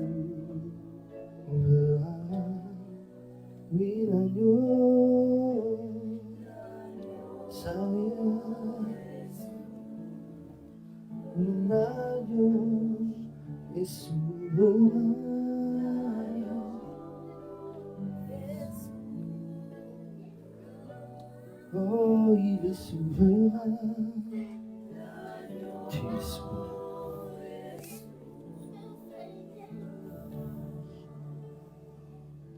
Oh, nous élevons nos voix pour t'adorer, car l'agneau est souverain. Il est souverain. L'agneau, il est souverain. Pendant que je suis en train d'adorer, je vois des gens à qui Dieu va attribuer la grâce de jouer des instruments. Vous allez les apprendre avec une vitesse plus accélérée que pensée. Même si vous avez un professeur, il va vous donner des tips, il va vous aider, mais vous allez voir des aptitudes. Et ceux qui jouaient déjà, vous allez pouvoir entrer dans d'autres profondeurs. Et certains même, vous ne pensiez pas pouvoir jouer, et Dieu va vous donner cette grâce. Parce que Dieu veut donner des dons, Dieu veut donner des grâces, Dieu veut faire des choses avec des personnes, que l'on le croit ou qu'on ne le croit pas. Oui, continuez. La deuxième chose que je vais dire, c'est que j'ai vu des gens, ils étaient devant des portes, et ils ont commencé à entrer. Continuez à chanter. Ils étaient en train d'entrer dans ces portes, et tout d'un coup, les portes se sont fermées.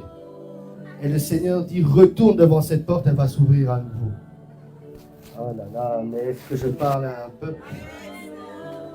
Ou alors je prophétise peut-être à ma personne, je ne sais pas. Il y avait des portes qui étaient ouvertes. Tout semblait bien. Et puis ça s'est fermé devant toi. Tu t'es posé des questions, tu as dit, mais oh, qu'est-ce que je dois faire encore? Tu t'es peut-être même découragé. Le Saint-Esprit dit, retourne. Dieu va ouvrir. Dieu va créer un chemin.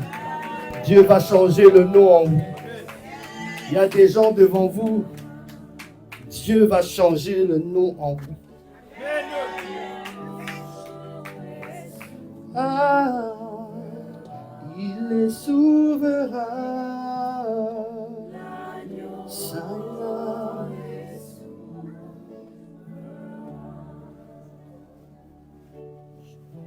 L'agneau est souverain.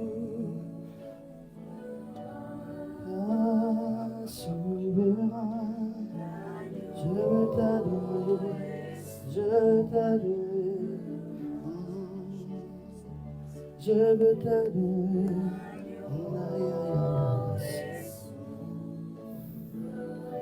Et souverain.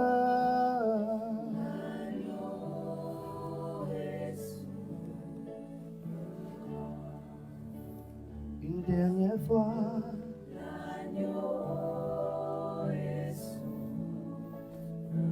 Cette fois-ci, c'est vraiment la dernière fois. L'agneau est souverain. Est-ce que tu peux acclamer le Dieu vivant? Acclame comme quelqu'un qui sait, qui a reconnu. Acclame comme quelqu'un qui a un œil ouvert, qui a les yeux ouverts. Vous pouvez vous asseoir quelques minutes. Je ne serai pas long aujourd'hui. Le Seigneur m'a demandé de témoigner, donc je vais le faire. Donc vous avez entendu les deux paroles que j'ai données, les gens concernés. Prenez cela à cœur, car c'est certain. Je ne suis pas venu vendre du rêve, sinon je serais resté chez moi à dormir.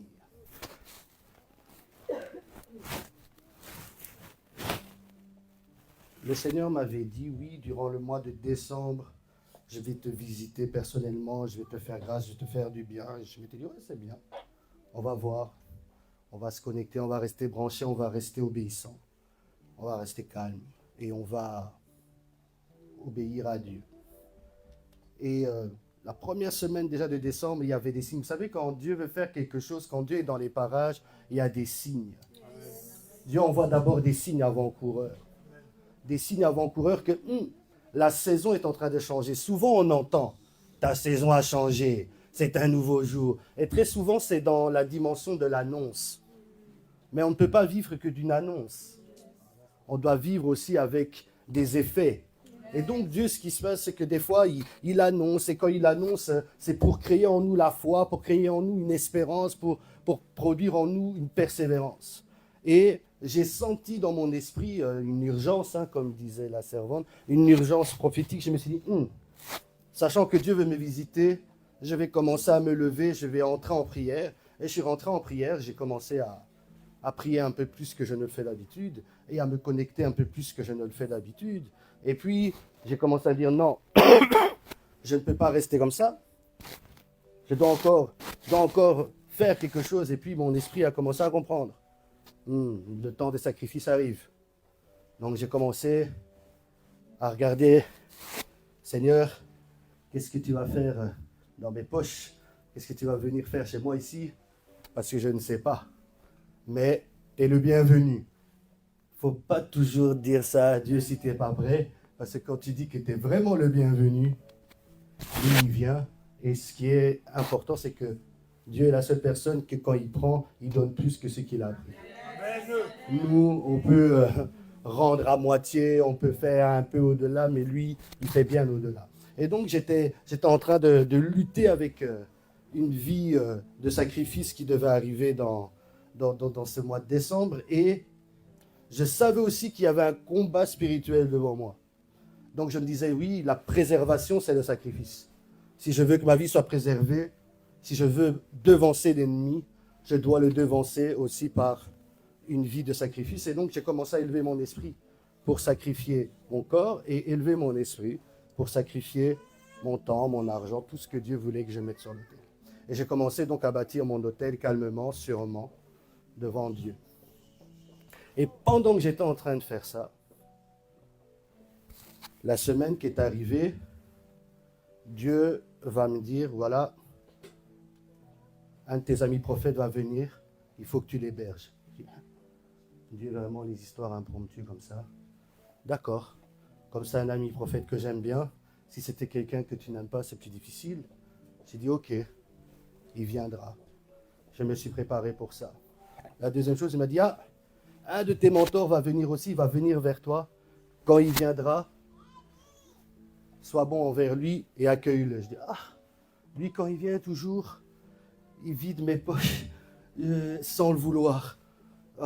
Et puis, j'avais mis sur le côté mes bonnes enveloppes où je me disais que ça, je ferais ça, ça, je ferais ça, ça, je ferais ça. Et puis, il y avait un ange qui disait, tu ne feras pas ça, tu ne feras pas ça, tu feras plutôt ça. Et quand maintenant, j'ai compris, je me suis dit, je mets ça sur le côté. J'ai commencé à prier et dire, bon Seigneur, au fond, ce ne sont que des billets, ce n'est que de l'argent. Ma foi, ce n'est pas en l'argent, ma foi, c'est en toi, le juste vivra par la foi. Je reste calme, je mets ça sur le côté et j'ai commencé à vivre comme si l'enveloppe n'était pas là. Je la voyais bien parce que c'était une enveloppe intéressante. Et pendant que j'étais en train de faire ça, le prophète arrive chez moi. Il y a un jour avant qu'il arrive, je suis dans mon salon et tout d'un coup, je suis frappé par une fièvre. Moi, je ne suis pas fiévreux, je ne suis pas un gars fiévreux. J'ai la chaleur sur moi, le feu du Saint-Esprit, mais la fièvre, je n'ai pas. Je ne connais pas trop ça. Je ne connais pas la maladie. Je ne connais pas les histoires de « oh, j'ai un rhume, j'ai froid ». Donc, je regarde tout le monde avoir des rhumes, avoir des problèmes, des bronchites. Et moi, je suis là et je me dis « donc moi, là, maintenant, j'ai attrapé froid. Qui m'a communiqué? Qui est venu chez moi et m'a donné ce virus et tout? C'est quoi ?» Et puis, après cette fièvre-là, je sens on entre dans ma poitrine et ma respiration elle commence à partir. Je dis, mais tu m'avais promis, Seigneur, que je vais traverser, je suis déjà là-bas. Comment ça se fait que tout d'un coup, moi, je suis attaqué? Alors que...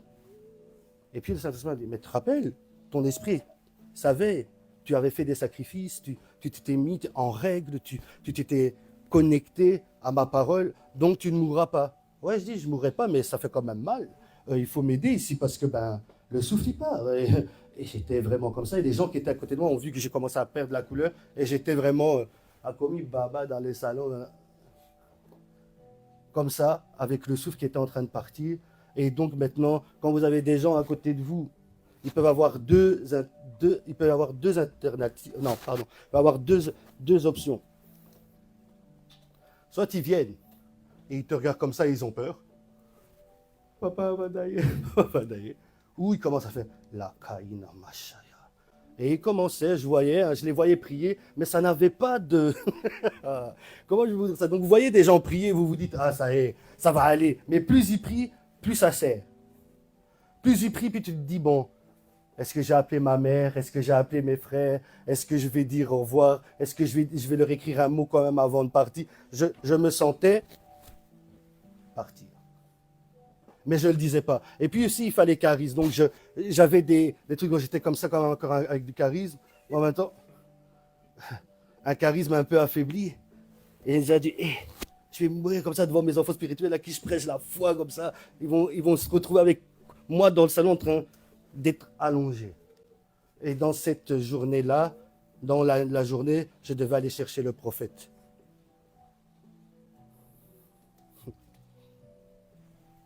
Je suis là, je dis, bon, Seigneur, on va faire respiration par respiration. Et j'ai commencé à respirer comme les femmes enceintes.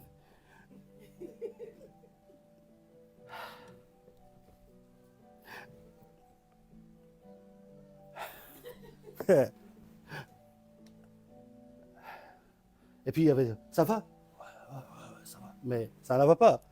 Mais tu ne peux pas proclamer la mort. Donc je suis resté dans, comme disait le fils, garder la parole. Et j'ai gardé la parole et puis je ressassais dans mon cœur pendant que j'étais en train de vivre cette période-là. Tu m'as promis des choses. Tu as une alliance avec moi. Tu n'es pas menteur. Tu ne vas pas laisser le diable m'humilier. S'il y a ça, c'est qu'il y a une bénédiction derrière. Et pendant que je vois maintenant, mes yeux s'ouvrent et Dieu m'envoie 2 anges. Je dis, ça va. Le combat est donc terminé. Et quand les anges arrivent, ça redouble. Je dis, Seigneur, pourquoi ils viennent? Et Dieu dit, oui, ils viennent justement pour que tu ne meurs pas. Mais moi, je dis, non, mais qu'ils viennent me délivrer. Moi, je ne veux pas seulement ne pas mourir. Délivre-moi de ça. Je ne veux pas respirer comme une femme enceinte. Je veux bien respirer.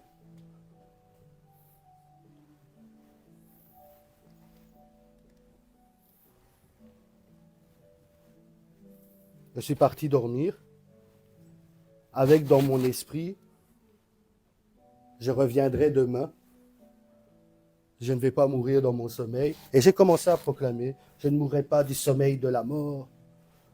J'ai commencé à proclamer. Et en même temps, j'étais debout et j'arrivais pas à dormir, je me tournais. Parce que je crois que ceux qui ont déjà eu des problèmes de respiration, il n'y a pas de position. Tu te mets dans une position, tout d'un coup, tu te dis, oh, mais je croyais que c'était fini. Mais tu te mets dans une autre, oh, mais je croyais que c'était fini. C'est-à-dire, je sentais vraiment un esprit qui jouait dans mes bronches, on va dire comme ça. Il jouait, il slalomait, il faisait tout ce qu'il avait à faire. Il était en train d'essayer de me tuer, quoi. Et pendant que j'étais en train de prier, je disais, je ne sommeillerai pas du sommeil de la mort. Je voyais maintenant les esprits des ténèbres qui me regardaient, qui disaient, tu crois? On va voir. Et donc maintenant, je suis rentré dans un combat spirituel. Mais pendant que je suis rentré dans ce combat spirituel-là, la vie ne finit pas. J'avais des gens qui me disaient, papa, j'ai besoin de ça, papa, Et moi, je disais, mais si ces gens savaient qu'ici, moi, je suis en train de me battre pour ma vie.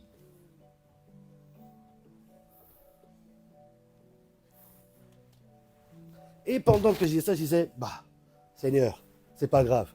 Interviens dans la vie des gens. Et donc, j'intercédais pour ces gens-là. Et en même temps, je me disais, mais Seigneur, il y a quoi? Qu'est-ce qu'il y a? Pourquoi ces esprits sont là? Mais vous savez, quand vous devez accéder à une nouvelle huile, à une nouvelle grâce, quand Dieu veut vous bénir, quand Dieu dit qu'il va vous visiter, il faut le prendre au sérieux. Mais le diable aussi prend ça au sérieux et c'est souvent lui qui vient avant Dieu. Est-ce que vous comprenez? Quand Jésus est parti jeûner, vous pensez que quand vous sortez du jeûne, la première personne qui allait apparaître à Jésus, ça devait être l'esprit. Qui vient? Et donc moi j'étais là, je m'étais préparé, j'avais fait mes sacrifices, mais la première personne qui est venue devant mon autel, c'est pas Dieu. C'est l'esprit de mort. Et maintenant, l'esprit de mort me réclamait, et je vous avais déjà dit la semaine passée qu'il y avait des prophètes qui me disaient « Ah, il y a un esprit de mort qui te réclame, mais tu as vaincu. » Mais pourtant, j'ai failli encore dailler. Et j'ai compris que Dieu peut te donner la victoire. Dieu peut te donner des paroles. Mais le diable, lui, tant qu'il va pouvoir essayer de venir et essayer de te retirer le peu de foi que tu as, il va le faire. Dis à ton voisin, garde ta foi. Et pour faire court, si vous me voyez aujourd'hui prêcher, vous me voyez bien respirer, c'est que j'ai vaincu la chose.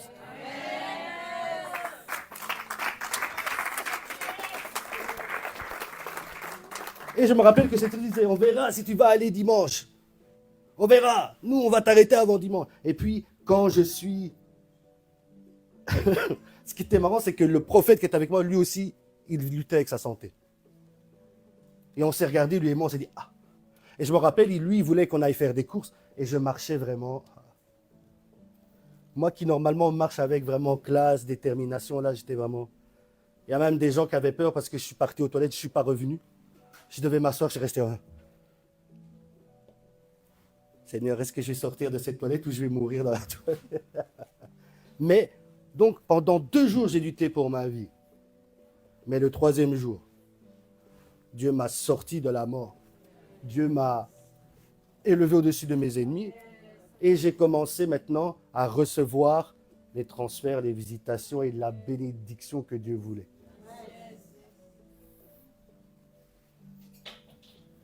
Et ça, ce n'était que pour un transfert spirituel.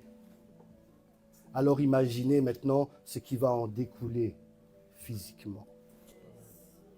Alors je vous raconte ça pourquoi? Pour vous montrer que même vos leaders, même ceux que vous pensez forts, même ceux que vous pensez persévérants, eux aussi sont attaqués. Mais ils n'abandonnent pas. Ce qui fait la différence entre un leader et un fidèle qui reste fidèle, c'est que lui, il abandonne à un moment donné quand on le gifle. Toi, tu dois être un peu comme Sado-Maso. Mais pas... voilà. Mais on te gifle et tu dis, ah moi, tu peux me gifler, je suis là. C'est-à-dire, comme Caleb, hargneux. J'aimerais que tu comprennes que Dieu va tellement déranger l'ennemi en te bénissant, en mettant sa main sur toi, qu'il faudra t'apprêter à être combattu. On ne te combattra pas parce que tu fais le mal. On te combattra parce que tu fais le bien. Mais ce qui est sûr, je serai couronné et je serai couronné après ce combat. Donc c'est sûr, nous ne combattons pas pour rester dans l'échec, nous ne combattons pas pour être humiliés. Il y a des humiliations, il y a des combats, il y a des ténèbres. Quand c'est vers la fin, ils savent qu'ils ne peuvent pas passer avec toi, mais ils essayent quand même. Et moi, je suis qu'un prototype. Je viens parler parce que je sais qu'il y a des gens ici, ils ont lutté. Peut-être ta lutte, toi, ce n'était pas la santé, peut-être c'était tes pensées. Peut-être que ta lutte, c'était spirituel. Tu as senti, tu étais oppressé, c'était inconfortable, ou tu n'as pas su prier. Ou... Persévère. Même si tu... J'aime dire à ceux qui sont proches de moi, même si tu adores en rampant, mais adore. Prie même en rampant. Que même ton dernier souffle soit pour lui. Et certainement, il prendra les devants. Donc je suis venu pour dire que quand vous allez voir les choses qui vont arriver, parce qu'elles sont en train d'arriver, comprenez que l'on s'est battu pour ça. Et puisque l'on s'est battu pour ça, et qu'on persévère pour ça, et qu'on tient, on gardera encore sa parole, on tiendra encore sa parole, on persévérera encore dans sa parole, on va encore aimer sa parole, parce que c'est sa parole qui est la vérité. La dernière chose que je voudrais dire, il a dit que il y a la ville d'Aïn, et Aïn, c'est l'œil, et c'est vrai que dans l'alphabet hébreu, il y a une lettre qui s'appelle Aïn. L'œil. Tu vois. L'œil du voyant, c'est ça que ça veut dire en plus. Et il faut comprendre que en fait, tout ce que tu possèdes, tu le possèdes d'abord par la vision. Tu ne le possèdes pas par ta main, tu ne le possèdes pas par ton pied. Tu le possèdes parce que tu as réussi à le voir. Et j'aimerais donc te poser une question qu'on a posée à Jérémie. Que vois-tu? Il n'a pas dit, regarde ce que je te montre. Non. Il a permis au prophète de regarder. Et j'aimerais te dire que dans cette saison, Dieu va te permettre de regarder. Et il va falloir que tu répondes bien à la question. Parce que ce que tu vas voir, c'est ce que tu recevras. Si tu vois des maladies, des oppressions, des problèmes, les mêmes rengaines, ça va t'être servi en 2025, même si on prophétise, on bénit.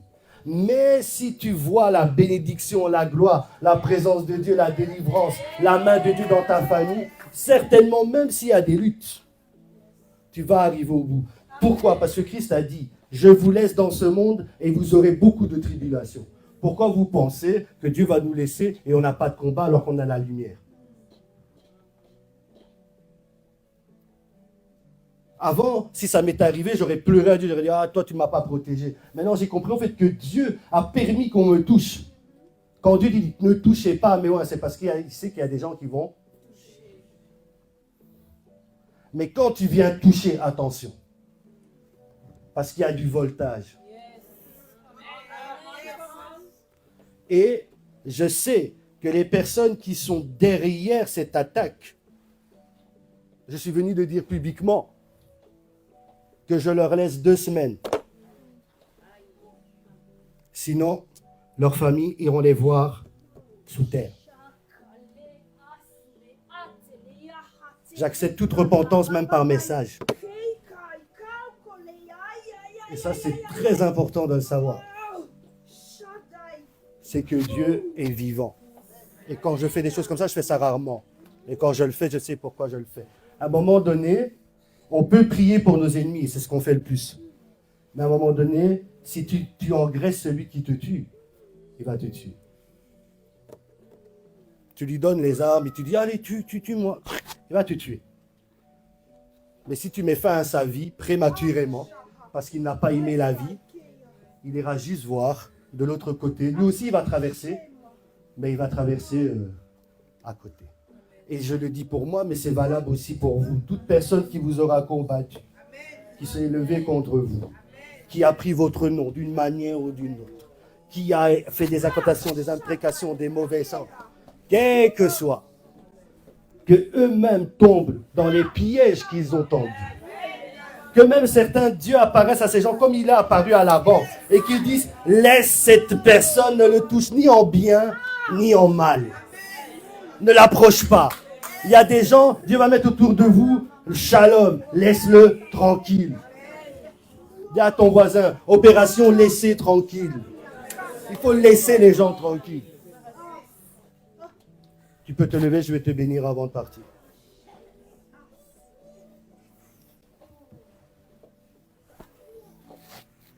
Seigneur, voici ton peuple. Tu sais que certains sont venus malades, fatigués, éprouvés, et d'autres sont venus comme ils sont venus d'habitude. Mais je voudrais que ces 2 semaines qui restent, tu puisses les saturer de ta présence. Tu puisses faire déborder ta présence dans ces semaines et libérer tes ailes, déployer tes anges, déployer tes forces spéciales pour accompagner ton peuple et le soutenir surnaturellement. Qu'un soutien surnaturel vienne dans tous les domaines de leur vie, que ce soit familialement parlant, que ce soit financièrement parlant, que ce soit dans les relations, que ce soit spirituellement, que ce soit dans la santé. Viens surnaturellement soutenir, déployer tes ailes autour de ton peuple. Viens le protéger surnaturellement. Viens le couvrir. Viens le préserver. Rappelle-toi que tu as fait alliance avec ce peuple par le sang de l'alliance. et par, Seigneur, cette vie de sacrifice et d'engagement qu'ils ont levé devant toi.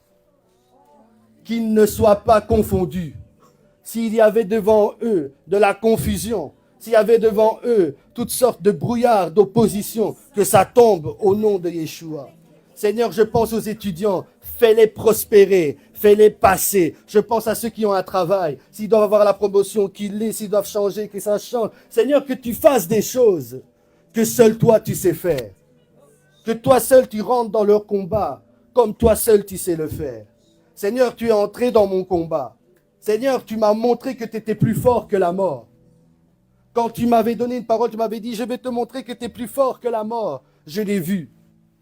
Parce que plusieurs fois, la mort m'a visité et tu l'as renvoyé à vide. Renvoie à vide leurs ennemis. Que leurs ennemis soient affamés et ne trouvent rien. Qu'ils ne puissent pas se réjouir à leur souhait, à leur sujet, parce que tu es vivant. Que tu commences à exaucer. Alors que je parle, je vois des anges prendre des dossiers et les mettre sur des piles. C'était en dessous, ils changent les dossiers. Que Dieu fasse apparaître vos noms là où vous ne pensiez même pas. Que Dieu parle de vous là où vous ne pensiez même pas. Que Dieu vous présente là où vous ne pensiez même pas. Que Dieu vous devance là où vous ne pensiez même pas. Que Dieu fasse pour vous la publicité. Que Dieu prenne votre nom et l'embellisse, le colore avec la couleur de sa présence et de sa gloire. Qu'une faveur extraordinaire, surnaturelle, accompagne vos pas. Certains dans votre sommeil, Dieu va vous visiter. Certains, c'est à votre réveil. Certains, c'est le jour comme la nuit. Seigneur, déverse ta grâce. Merci, parce que voici ton peuple. Lo nesmafa adre. Pleklaina avainesnea. Haida lena samalefleine. Que tu équipes ton peuple pour la saison dans laquelle tu les envoies. Merci Seigneur. Merci pour tous ceux qui ont commencé à sacrifier, à s'engager, à semer. Car je crois que tu es en train d'envoyer des anges travailler aussi pour eux et leur faire du bien, leur ouvrir de grands portails, de grandes portes. Seigneur, je prie, Seigneur, que tu viennes déverser dans la vie de toutes les familles une paix qui détruit tous les plans de l'ennemi. Nous n'aurons pas de mort parmi nous. Nous n'aurons pas de malades à la fin de l'année.